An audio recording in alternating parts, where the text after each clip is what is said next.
Halo Sobat Donghua, pasti pada nungguin kan kelanjutan BTTH Ranah Keabadian. Oke lah, tanpa berlama-lama lagi, yuk langsung masuk ke alur ceritanya. Di episode sebelumnya, Xiaoyan masih terjebak dalam mimpi ciptaan penguasa ilusi mimpi, di mana dia dikepung oleh 3 musuh sekaligus, tiruan penguasa kehampaan Zuzu, Yao Nantian, dan Bing Leidong. Mereka datang dengan tujuan tunggal, membunuhnya sebelum dia tumbuh semakin kuat. Menyadari ini adalah jebakan mematikan tanpa jalan mundur, Xiaoyan memilih menyerang lebih dahulu dan melepaskan kekuatan penuhnya. Pertempuran besar pun meletus, di mana ketiga musuh mengerahkan hukum dan jurus pembunuh terkuat mereka, mempertaruhkan segalanya untuk menghabisi Xiaoyan di tempat itu. Kali ini Bing Leidong dan Yao Nantian datang dengan tujuan yang sangat jelas. Mereka sama sekali tidak berniat membuang waktu bertele-tele dengan Xiaoyan. Begitu bertemu, mereka langsung mengerahkan jurus pembunuh terkuat mereka. Dalam sekejap, Xiaoyan merasakan tekanan yang belum pernah dialami sebelumnya. Namun jika berpikir bahwa Xiaoyan bisa dibunuh dengan mudah, itu jelas keliru. Tatapan matanya menyala penuh hasrat bertarung. Di antara alisnya, tanda bintang putih berkilau hebat. Tubuh raksasanya yang menjulang hingga jutaan zang seketika berubah menjadi bayangan samar, lalu hancur lenyap. Wujud aslinya kembali ke bentuk normal, dan klan Yuan Zhan sejatinya muncul ke medan tempur. Menghadapi aturan kegelapan palsu seperti ini, satu-satunya cara untuk melawan adalah aturan melawan aturan. Di sisi Xiaoyan, api 3 warna bergolak hebat, disertai petir yang menyapu langit. Kekuatan asalnya berubah menjadi kekuatan aturan murni, langsung beradu dengan serangan lawan. Adapun segel dan larangan milik Yao Nantian, bahkan sebelum Xiaoyan sempat bergerak, cahaya biru menyilaukan telah menyapu datang dan dengan mudah menghancurkannya. Aturan dingin ekstrim dari Bing Leidong memang dulu cukup untuk menekan Xiaoyan hingga tak berdaya. Namun sekarang semuanya telah berbeda. Dengan kekuatan yang telah jauh melampaui masa lalu, hanya dengan satu gerakan pikiran, Xiaoyan membuka wilayah dewa abadinya. Berpusat pada tubuhnya, wilayah dewa 10.000 api mengembang luas. Lautan api menyebar ke segala arah, beradu langsung dengan hawa es yang membekukan segalanya. Untuk sesaat, kedua kekuatan itu berimbang. Menghadapi 3 ahli tingkat kelima sekaligus, Xiaoyan bukan hanya mampu bertahan, dia benar-benar memiliki kekuatan untuk bertarung secara frontal. Meski firasat bahaya terus menghantam batinnya, Xiaoyan sadar bahwa ketiga orang ini bukan sumber ancaman sepenuhnya. Apakah bahaya itu berasal dari penguasa ilusi mimpi, atau ada eksistensi lain yang lebih mengerikan? Alis Xiaoyan sedikit berkerut. Namun untuk saat ini yang terpenting adalah mengalahkan 3 orang di hadapannya lebih dahulu. Dalam sekejap, segel tangannya berubah cepat. Dia membentuk teratai api amarah Buddha 3 warna. Namun itu saja jelas belum cukup. Xiaoyan kembali mengumpulkan kekuatan dan menciptakan teratai petir 3 warna. Perlahan, kedua teratai itu dia satukan, berpadu menjadi teratai ganda petir dan api. Jurus penghancur ekstrim ini sudah lama tak ia gunakan.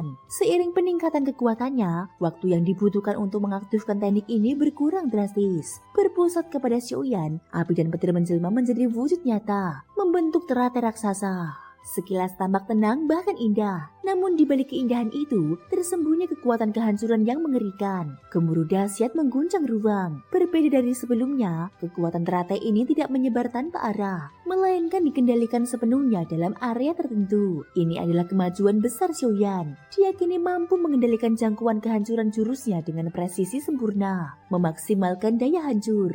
Di bawah teratai ganda petir dan api, semua serangan ketiga musuh runtuh seketika. Api dan petir yang ia kuasai adalah aturan paling murni, penuh kekerasan dan kehancuran. Kekuatan itu lalu berubah menjadi naga-naga api dan petir, melesat ganas ke arah 3 musuh. Namun, serangan ketiga orang itu bukan tanpa hasil. Tekanan besar memaksa Xiaoyan langsung menggunakan jurus terkuatnya sejak awal. Jika pertarungan ini berubah menjadi perang pertahanan, situasinya akan semakin tidak menguntungkan baginya. Ketiga lawan itu pun tidak gentar. Setelah menahan serangan, mereka kembali menyerang tanpa ragu. Aturan api dan petir memang sangat kuat, tetapi memiliki satu kelemahan fatal, yaitu konsumsi energi yang sangat besar.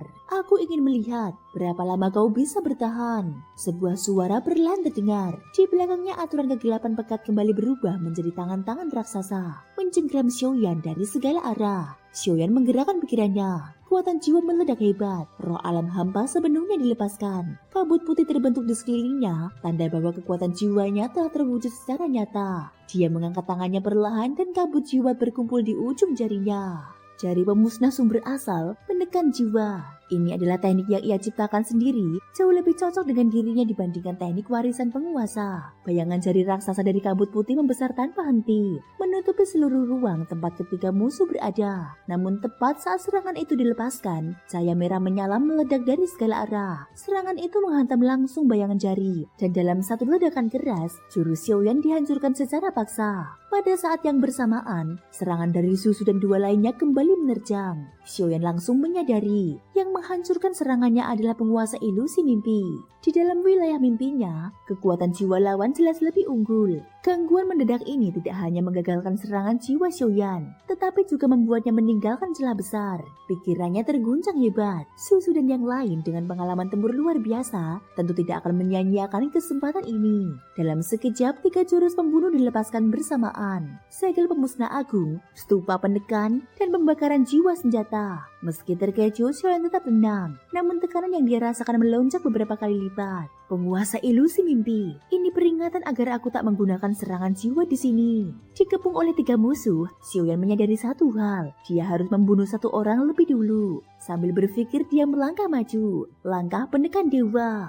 Pada saat ini 7 bayangan langkah muncul beruntun, masing-masing lebih berat dari yang sebelumnya. Seluruh ruang bergetar hebat saat bayangan langkah itu menghantam serangan lawan. Seiring meningkatnya kekuatannya, teknik warisan penguasa ini juga menjadi semakin mengerikan. Tetap menjadi salah satu kartu truf terkuat Xiaoyan. Yetian, cepat kembali, bertarunglah bersamaku. Melalui bendera penekan jiwa, Xiaoyan mengirim transmisi suara. Sejak memasuki dunia Sanhai, Yetian telah pergi. Namun situasi sekarang terlalu rumit. Semua kekuatan yang dia miliki harus dimanfaatkan sepenuhnya. Kali ini, Yetian segera merespon. Susu memiliki fondasi yang sangat dalam, sulit dibunuh. Antara Bing Leidong dan Yao Nantian tampaknya lebih mahir menggunakan senjata dan artefak. Kemungkinan memiliki harta pertahanan kuat. Maka, target pertama adalah Bing Leidong. Dalam situasi ini, Xiaoyan tidak merasa terpojok. Meski tampak dikepung oleh 3 ahli tingkat kelima, pada kenyataannya dengan penguasa ilusi mimpi, dia sedang menghadapi 4 musuh sekaligus.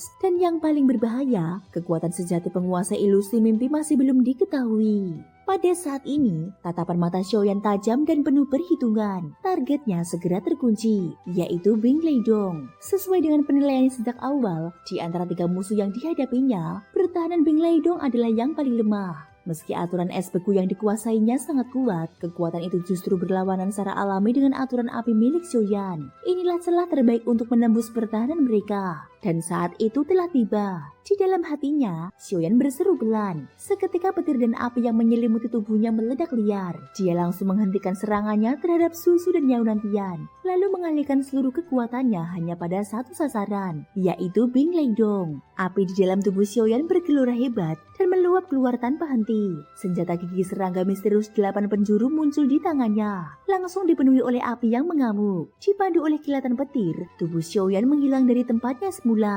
Dalam sekejap mata, dia sudah muncul tepat di belakang Bing Leidong. Teknik tebasan penghancur batu dewa pun dilepaskan, diayunkan berturut-turut tanpa jeda.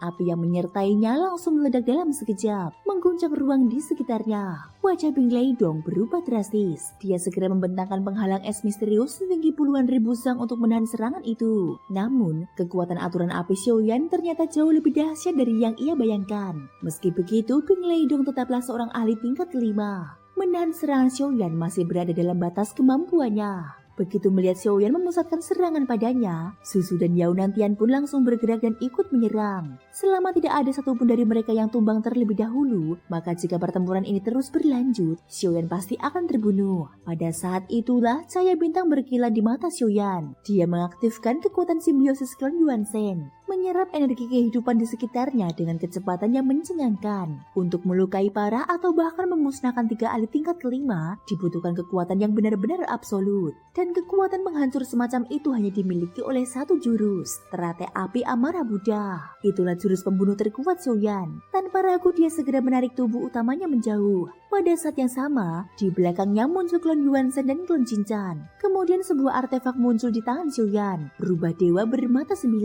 Artefak ini memiliki 9 mata, namun sejauh ini baru 7 yang menampakkan diri. 2 mata lainnya menyembunyikan keberadaan 2 adik kuat yang belum pernah muncul. Xiaoyan mencoba memohon bantuan mereka. Dia memang tidak menaruh harapan besar, namun artefak ini adalah peninggalan leluhur serigala langit. Para penghuni di dalamnya adalah para senior, dan ini tetap merupakan salah satu kartu tersembunyinya. Mohon bantuan para senior, ujar Xiaoyan melalui suara batinnya. Rubah dewa bermata 9 yang sebelumnya diam tak bereaksi akhirnya bergetar pelan. Kabut putih menyembur keluar dengan ganas, menelan seluruh area sekitarnya dalam lautan kabut tebal. Tak lama kemudian, terdengar auman naga yang menggema. Sementara itu, tubuh utama Xiaoyan telah mundur jauh dan menyembunyikan auranya dengan teknik penyamaran. Dia sadar, strategi menjatuhkan musuh satu persatu sudah tidak mungkin lagi. Kini satu-satunya jalan adalah mengumpulkan satu serangan pamungkas. Serangan yang memaksimalkan kekuatan kombinasi petir dan api sesuai dengan tingkat kultivasinya saat ini.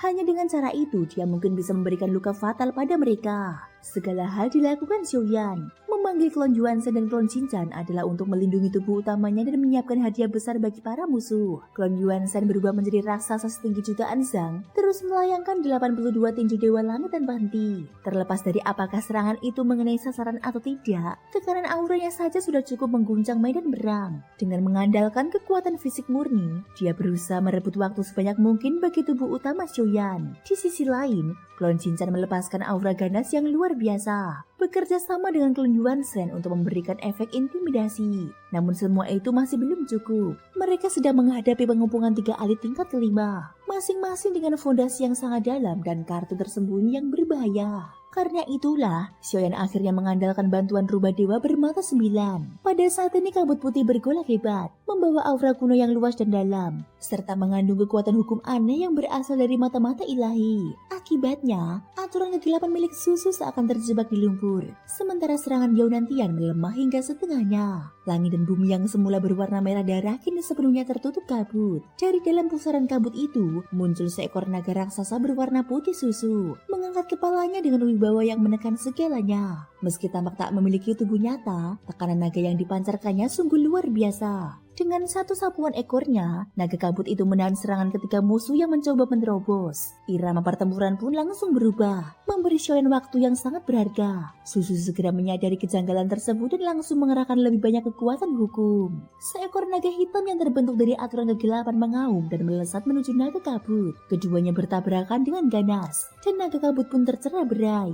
Jadi hanya gertakan kosong. Begitu lemah, masih berani pamer. Ejek Susu. Meski lemah, naga kabut itu tetap memiliki kekuatan hukum yang tidak bisa diremehkan. Dalam kondisi rapuh seperti itu, dia tetap memilih membantu Xiaoyan ketika diminta. Susu segera mengendalikan naga hitamnya untuk menelan sisa kabut naga. Namun tepat pada saat itu, sebuah kepalan tinju raksasa melesat dan menghantam naga hitam dengan kekuatan brutal. Itu adalah klon Yuansen. Kekuatannya mampu menghancurkan segala bentuk hukum. Naga hitam bergetar hebat, namun puluhan kilatan dingin langsung menyusul, menembus tubuh klon Yuansen dan meledak di dalam dagingnya. Tubuh klon itu pun hancur berantakan, darah muncrat ke segala arah. Pada saat yang sama, klon Shinchan mengeluarkan kitab Dewa Iblis Surgawi, sebuah halaman terlepas dan langsung membentuk formasi pengurung raksasa. Bayangan-bayangan makhluk ilusi bermunculan, mengaum, dan menyerbu Susu serta yang lainnya. Tidak benar, mereka sedang mengulur waktu. Susu segera menyadari niat mereka dan menerobos masuk ke dalam kabut mencari tubuh utama Xiaoyan. Sementara itu, Yaunantian dan Bing Leidong masih tertahan oleh gangguan. Sosok Susu pun menghilang sepenuhnya di dalam kabut. Dari dalam rubah dewa bermata 9,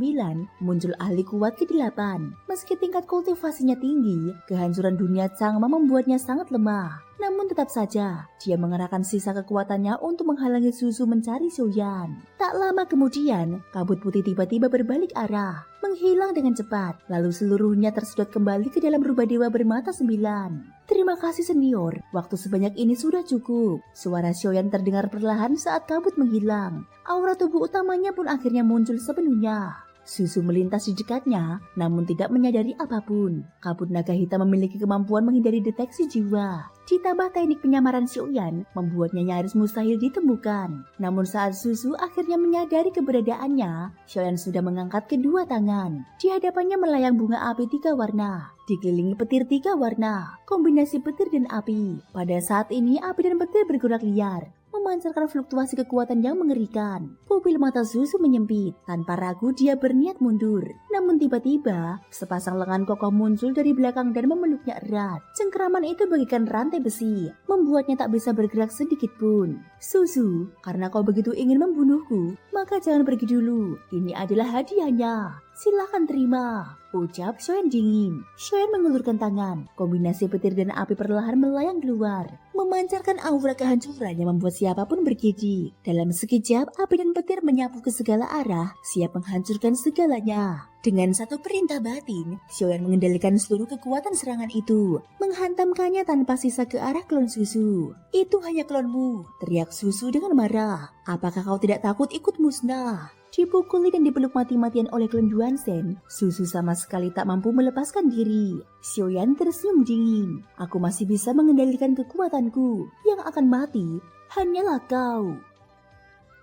Thank you guys sudah mendengarkan ceritaku di episode kali ini sampai akhir. Ikutin terus kelanjutan episode berikutnya ya. Terima kasih buat kalian semua yang udah subscribe, like, dan komennya. Semoga hari kalian menyenangkan. Sampai jumpa dan bye-bye.